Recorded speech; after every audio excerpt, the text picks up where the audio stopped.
Hello gamers, Powered Heal here. Today we're going to talk about Paladin Phase 5 Realistic BiS. So this is a similar video that we did for the Priest. We're going to talk about some options that are a bit more realistic to get. They're kind of fly under the radar a bit. Might be easier for you to snag. And have relatively same effect. Now, on the Paladin, something that I want to note about this list right off the bat is that this is going to be even more effective than the Priest in some sense. It's going to be kind of hard to describe this dynamic, but I'll try and do my best here. So I think that on average, like in a normal run, okay, if you use this version of the Paladin set compared to the BiS set, it's going to be almost indistinguishable, okay? And that's really because, like we talked about in other Paladin videos, and like I'm going to talk about my Paladin healing video, the most important stat for Paladin is plus healing because the mana really doesn't get into the way, especially if we're consuming properly, like 99.9% of the time. This is one of the classes that truly doesn't have mana issues. You'll see people in the comment section of some of my Priest videos, they'll talk about Priest doesn't have mana issues, Druid doesn't have mana issues. That's basically all BS, unless they're in a guild that is like stopping, like every 10 seconds to drink. You can always find ways to spend your mana to make your raid safer, typically, right? So you always get the benefit from the MP5 items and things like that. Paladin is one of those situations where genuinely, you just have a ton of mana at your disposal, and because playing with the other classes in your raid, so the priest in your raid, the druid in your raid, that's an integral part of the thing to being a cohesive raid group. You're also sort of limited by them in a certain respect, right? So if for whatever reason you have to stop for your priest to get mana, okay, then you have to stop. There's no, you're not gonna like W key as hard as you would with your whole raid having some amount of mana, versus like when you only have a couple of priests with mana and some paladins with a bit of mana, right? So you're going to naturally also benefit from when you have to stop for your other healers, your like more higher volume throughput healers, which means that in this healing set, when you look at some of the items, you're going to basically see that, well, not a lot of this really changes your overall plus healing value by that much. You know what I mean? And therefore it's going to be very effective. The main thing is like trinkets and stuff like that. It's going to be the big talking point. So there's that aspect of it. But then there's the other aspect that when things do kind of go bad, like we mentioned in the other Paladin video, in the BiS video, having these extra items that we're not going to talk about here, like the true BiS items that give you the extra mana regen, the extra crit, stuff like that, those are going to start to show more in those very, very rare cases, right, where you actually do get pushed on your mana. Because you're so mana efficient, even with the actual types of spells you're casting, that you can make the amounts of mana you gain from these excess items, you can make it go even further than a priest would or a druid would, right?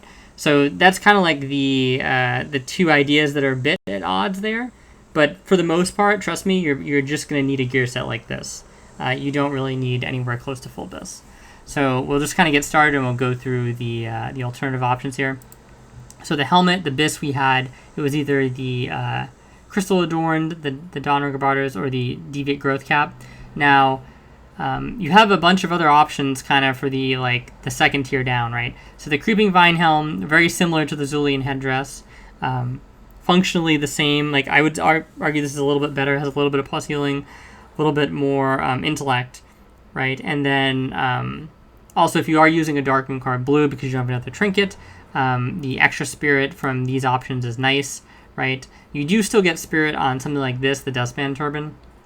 And if you notice, this is actually a healing item, right? Which is kind of interesting because typically speaking, you see items with spell crit on them, and they're like hybrid items, right? There's only a few items that are genuine healing items with only crit on them. And in terms of like, they can affect all classes, right? So you can use this on basically any class. Not talking about like priest gloves or druid gloves, stuff like that. Not druid gloves, but some of the druid items have crit on it, like the chest and stuff like that. But yeah, so usually you're used to seeing stuff like this. where, you have damage and healing. This is just healing. So this is an interesting option. How I like to weigh crit is I view it as like approximately 20-ish healing at the gear level we're at now. And I'm going to make a video where I kind of like derive that value.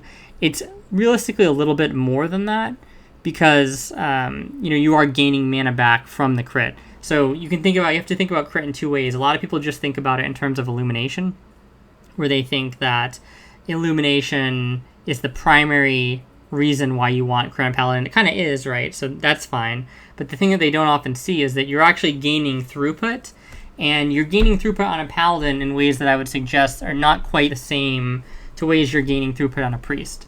And the reason is because on a Paladin, your base heal that you're mostly spamming a lot of time, your Flash of Light, even intrinsically, it has a very low base value.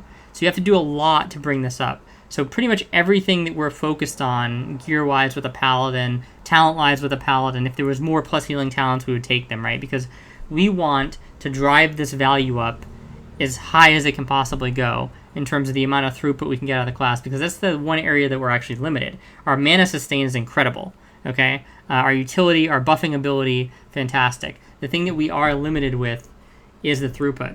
So in any way we can drive that up, it's good, and crit helps drive that up because it's like 150% multiplier, I believe, on the spellcast. So it's just a great way to get extra healing out. And the reason why I say it's different on Priest is because on Priest, a lot of times, you are using multiple versions of your kind of Flash Heal type spells, right? So you have Flash Heal rank 4, and then you have the max rank Flash Heal, or sometimes you use Flash Heal rank 5 as well, right? But the whole purpose there is that you're adapting to different types of damage coming in, right? So if somebody's only barely gotten scratched, I'm going to use Flash Heal rank 4, rank 5.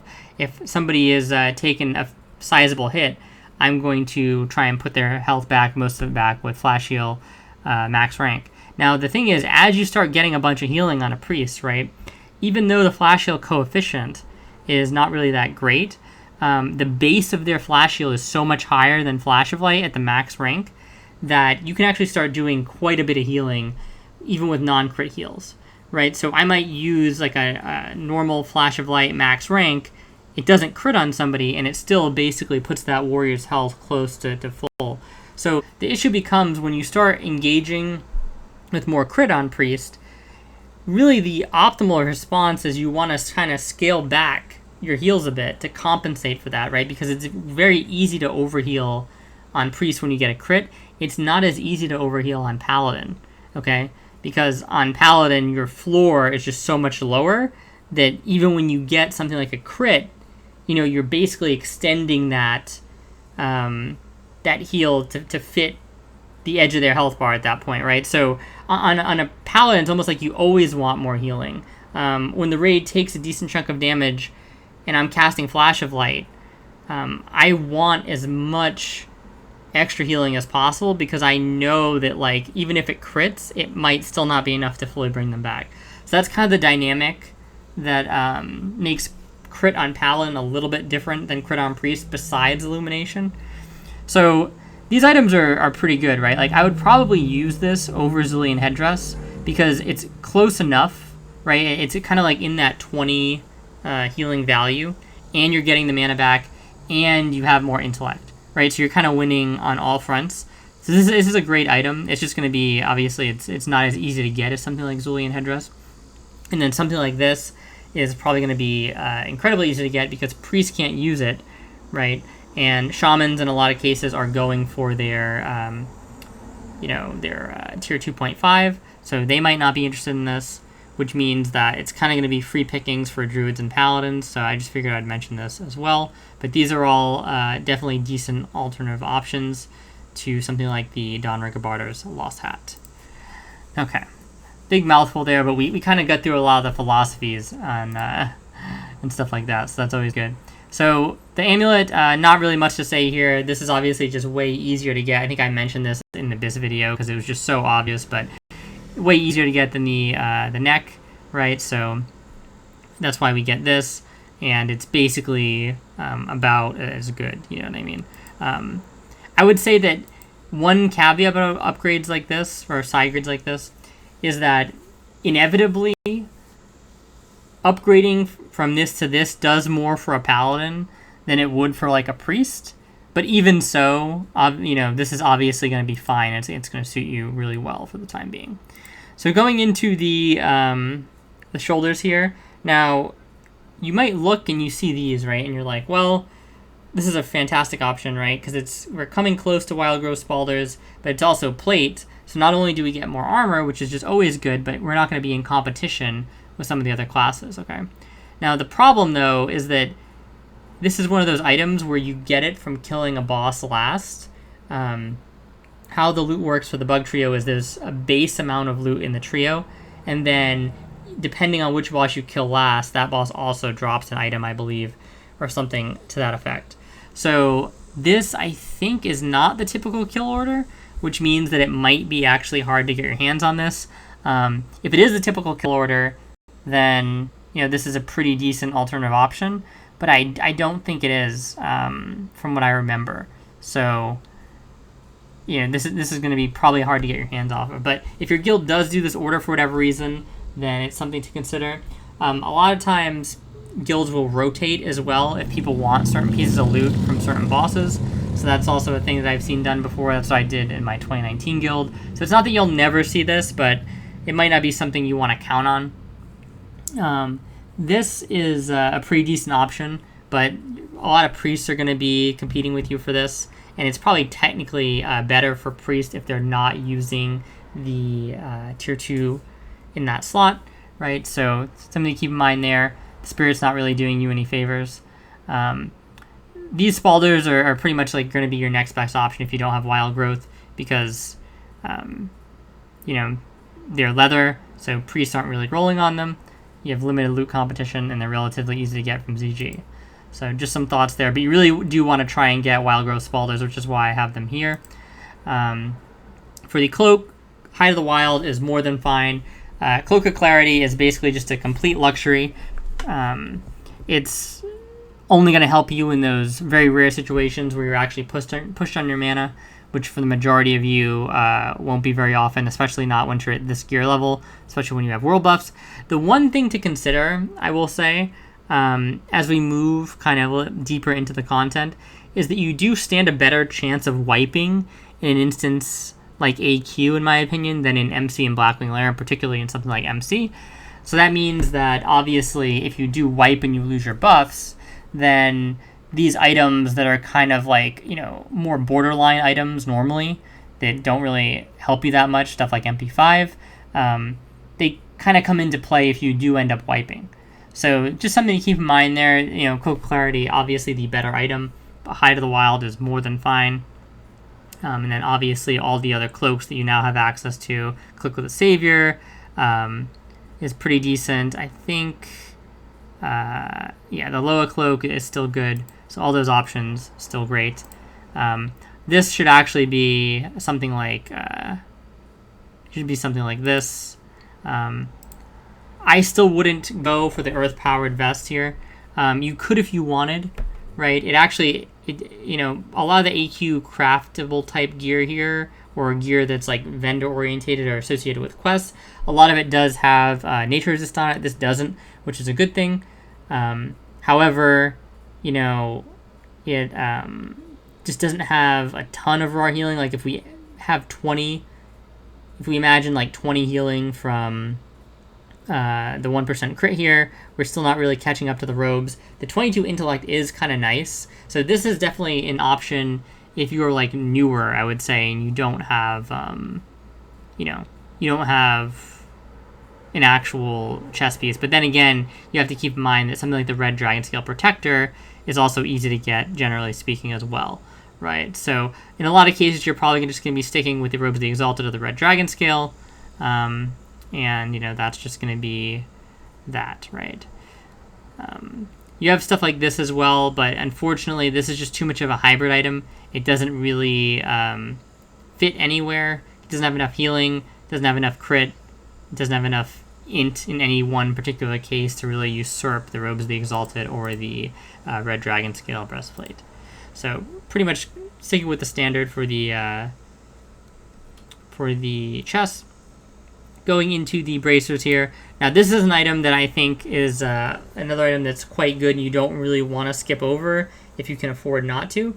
The reason is because it's kind of twofold, right? So you can't really get better than this and any other thing. Green bracers, I think they cap out at like 33 healing. A lot of these other bracers cap out at 33. This is 29, right? So there's that aspect. And then also, a lot of people probably at this point in the game that are running Paladin are going to be running pure green plus healing bracers. So you're not even going to have the 14 int here or the 7 int here. So you basically have no stats. This is at least giving you some 10 intellect, right, to pair with the upgrade on the healing as well. So these are a piece that you don't want to miss, in my opinion, and definitely try and get these. I think that these are better on Paladin than they are on something like Priest, even though they have the Spirit. The plus healing is just more useful on Paladin overall. So that's something that I would definitely try and get. Otherwise, just stick with your green bracers, you know, until you can get these, so don't fret too much. The weapon, this is going to be a tough one. It's difficult to get good weapons on a Paladin without investment. This is why I decided to go rank 14 in my Paladin. I really didn't want to go rank 14 again, but it was just going to be miserable, stuck without anything that's even close to Scepter of the False Prophet until I hopefully get it, right? So, Locomere, vastly inferior. The Femur, you can try and get this. You're going to be in a lot of competition for it, most likely, right? Jindu's Hexer is pretty much the thing that you're going to use until you either get the Grand Marshals or the False Prophet. You could potentially use something like Locomere, but to be honest, I would suggest investing your Prio and Black Lair items elsewhere and not Locomere, because, again, it's only 30 more healing than the Hexer, and we actually do get at least 1% crit on here, so we're adding, like, equivalent of around 20-ish healing, like I say, right? Again, I'll do the video on that.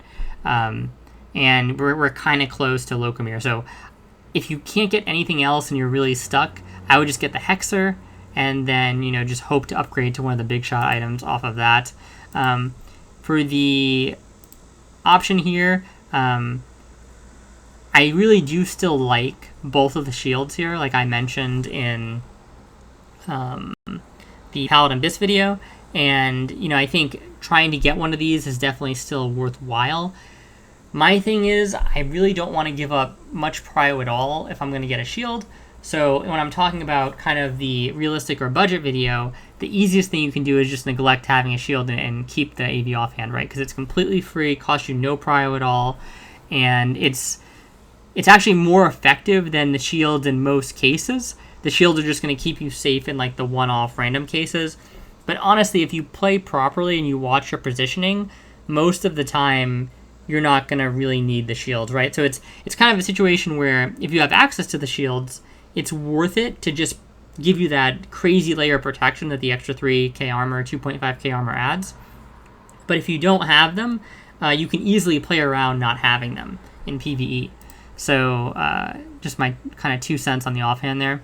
The gauntlets here, you really do want to try and get the Peacekeeper gauntlets because there's really nothing else like these, right? You know, you can get the Wasp-hide gauntlets, but they're just kind of strictly worse than the Peacekeeper gauntlets. So, and the Peacekeeper gauntlets shouldn't be that hard to get because you're probably running at most 2 Paladins and a ZG, and you know, you can get to a point hopefully pretty soon where you can be soft resing these and lock them down. So these gauntlets, really strong, try and get them. These are a decent alternative option for sure. The fact that they're leather is kind of nice because it reduces the amount of competition you have. Only druids would really be looking at these outside of paladins, right? And potentially, I guess, some shamans if they feel like they're really far away from getting their optimal setup for tier 2.5. So, well, what am I saying about shamans?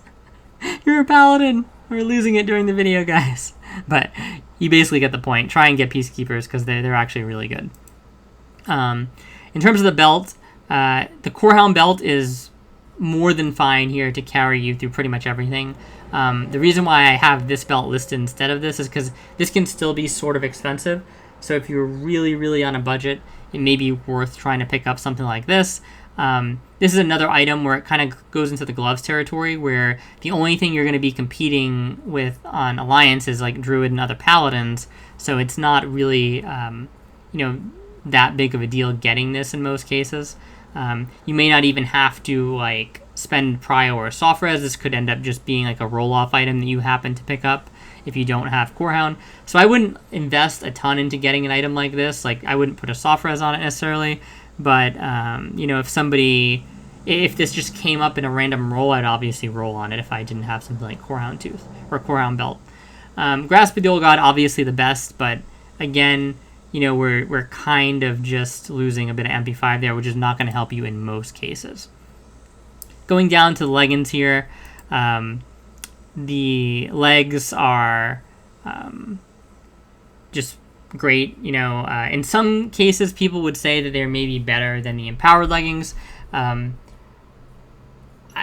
would still take the empowered leggings over these, but they're both like very, very good. And to be honest, like, if I was looking for a pair of pants that was like for all purposes, let's say especially if I have a ZG enchant that I want to use and I'm a PvP player and I don't want to bother with getting more ZG enchants than I need, then I'm picking leg plates of Blazing Light all the time. Just the plate difference is huge. And even in PvE, this can kind of be a difference sometimes, especially if you're not wearing a shield, right? Because when you're wearing a shield, your base armor goes up so much. You can kind of see this. So right now we only have like 38% reduction, right? If we remove these and we put something like empowered leggings on, we actually go down to 33, okay, just from one item. So that's kind of huge. But then if we put a shield on, right, we are at 51.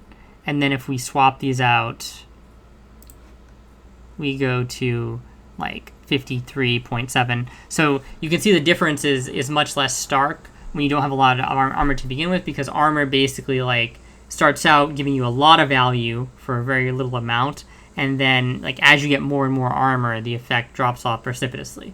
So that's why these can be actually quite good, even in settings, like especially in settings where you're not using something like a shield. So don't sleep on these. These are really good. And the great thing about these leg plates really is that they take a bit of the burden off of your Blackwing Lair prio. And Blackwing Lair prio can be kind of important, right? Because you have Rejuvenation Gem and Boots of Pure Thought, and those are both best-in-class items. So in a lot of cases, you want those to be your soft reses for Blackwing Lair. And not having to worry about potentially competing with something like empowered leggings definitely helps out quite a bit. So definitely don't sleep on these. I might use these myself even. It's probably looking like these will be easier for me to get than other items. So I think I'm going to be going that route. And in terms of the other stuff, like obviously these are great. They're kind of hard to get. These are great. They're a little bit hard to get. I don't really like these very much, just not enough healing on them. Kind of the same story with these, right? And Peacekeepers are actually quite decent, and they're basically very similar to Padres here, right? Like basically the same, like a plate version of Padres, and they drop from ZG and are very available. So I would just kind of use those, or you can use a green pair of plus healing legs in the interim, right? Until you get a good pair like this.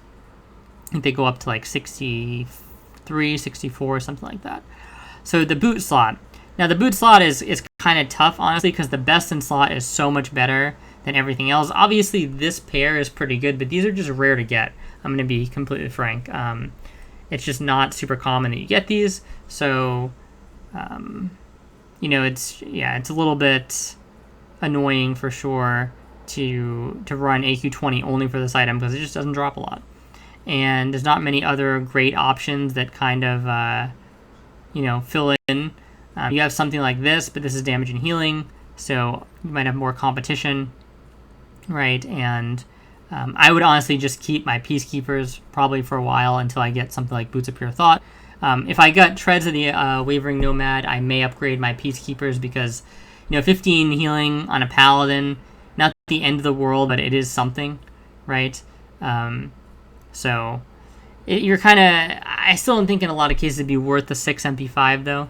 So I might just keep the Peacekeepers. It's really hard to say, but definitely either I think this or the Peacekeepers for your boot option if you don't have Boots of Pure Thought. Now for your ring option, normally I'll recommend the ZG2 set, but with the advent of AQ40 releasing, you get this ring, which is actually pretty decent.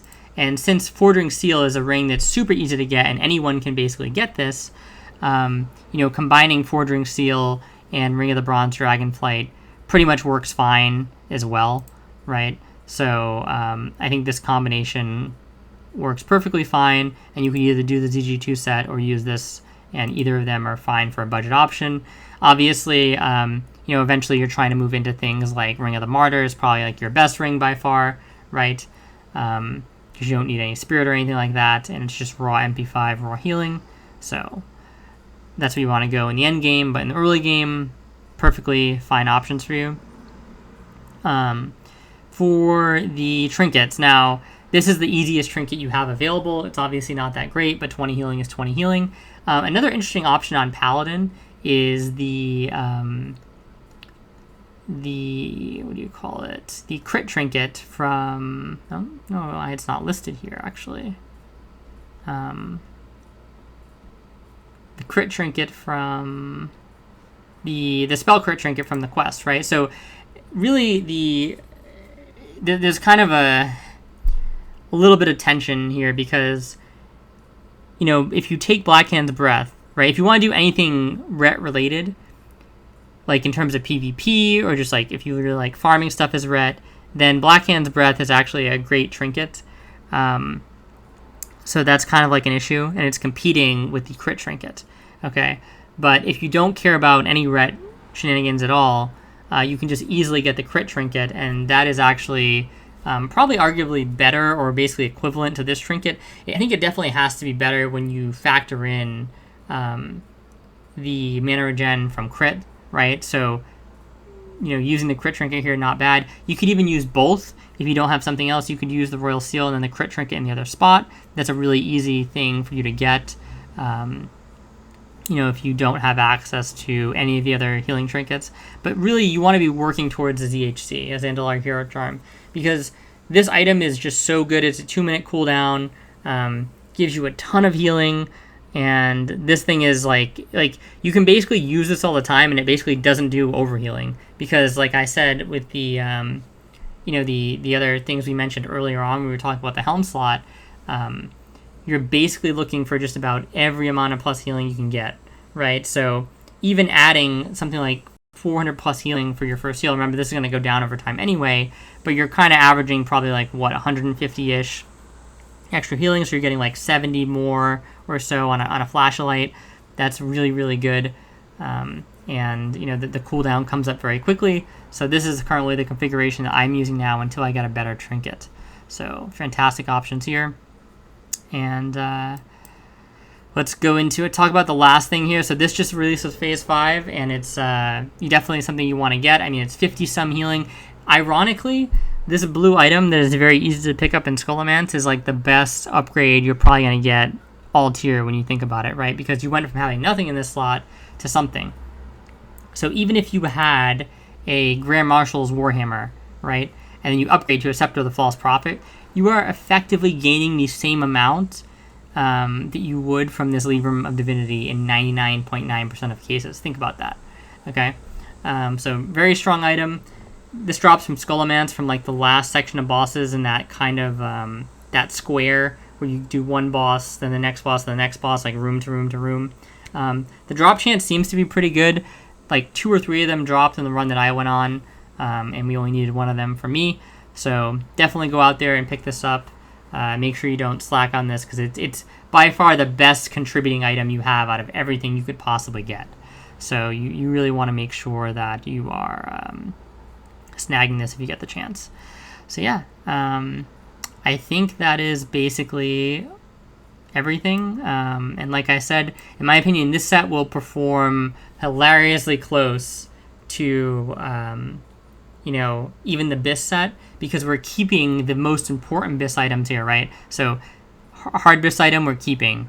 You know, hard BiS item we're trying to keep. Hard BiS item we're trying to keep. We don't really mind swapping out the helm. Hard BiS item we're trying to keep. Also very easy to get. This item very easy to swap out. Very equivalent. Very easy to swap out. Very equivalent. Right? We're talking about missing 5 to 10 healing on these. The main thing that actually hurts you from the more realistic BiS set and the total BiS set is actually the rejuvenation gem. That's the thing that's going to hurt you the most. It's the biggest upgrade by far. Huge on Paladin. And this trinket over here, or sorry, this weapon over here is also kind of like the next huge upgrade. And if you're not counting Librim of Divinity, since everybody has easy access to this. So those are kind of going to be the two main things that you want to keep an eye out for, is the rejuvenation gem and the scepter. And yeah, that is basically the whole list. So thank you guys very much. I hope this was helpful for you. We're going to do another Paladin video where we talk about, you know, we're not going to include all the raid items. We're going to do like the most budget version possible of the Paladin. So stay tuned for that. And if you like this, like, comment, and subscribe. And I appreciate you guys. More videos to come.